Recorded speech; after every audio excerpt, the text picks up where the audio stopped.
할렐루야. 오늘도 주님과 동행하는 행복한 하루 되시길 축복합니다. 오늘 큐티 본문은 호세아 9장 1절에서 17절 말씀입니다. 오늘 큐티는 형벌과 보응의 날이라는 제목으로 호세아가 이스라엘에 선언한 형벌에 관한 묵상입니다. 말씀 질문입니다. 왜 하나님이 이스라엘을 버리신다고 하실까요?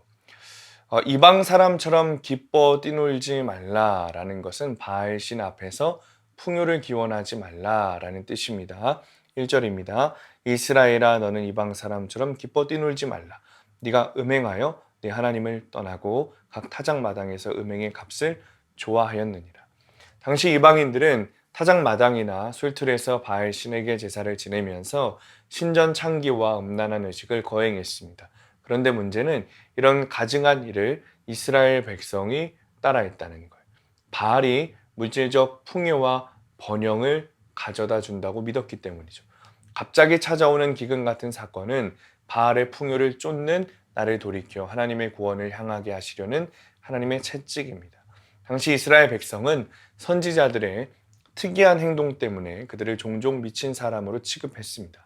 하지만 하나님은 선지자들을 이스라엘의 파수꾼으로 세우셔서 다가올 심판을 경고하셨습니다.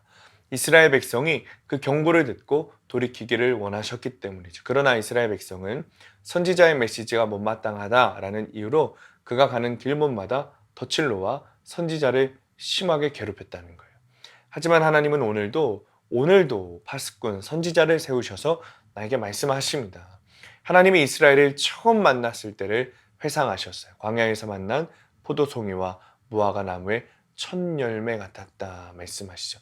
그런데 이제는 어때요? 이제는 바알볼과 길갈에서 바알에게 몸을 드리는 아주 가증스러운 이스라엘에게 하나님이 무서운 재앙을 선포하신다는 것이죠.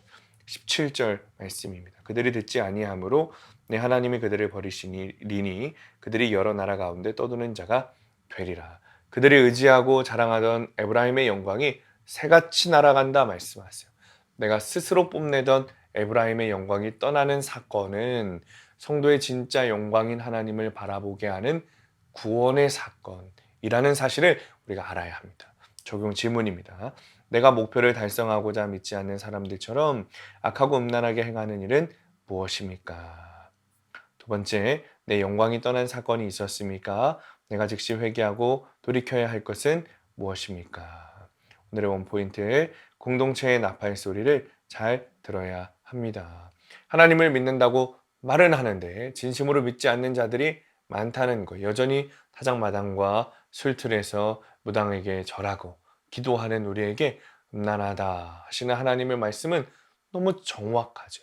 이제는 나의 이런 죄를 나 스스로 깨닫지 못하니 늘 말씀을 묵상하고 말씀 공동체 안에서 울려 퍼지는 말씀의 나팔 소리를 잘 들어야 합니다. 먼저 나에게 고난과 고난을 통해 죄를 다 고백하고 말씀으로 주님께 돌아가는 하루 되시기를 축복합니다. 기도하겠습니다. 주님, 나에게 임한 고난을 통하여서 나팔 소리와 같은 하나님의 경고의 말씀을 잘 듣게 하여 주옵소서. 특별히 나에게 오늘도 주신 선지자와 파수꾼을 통하여서 말씀을 듣기를 원합니다.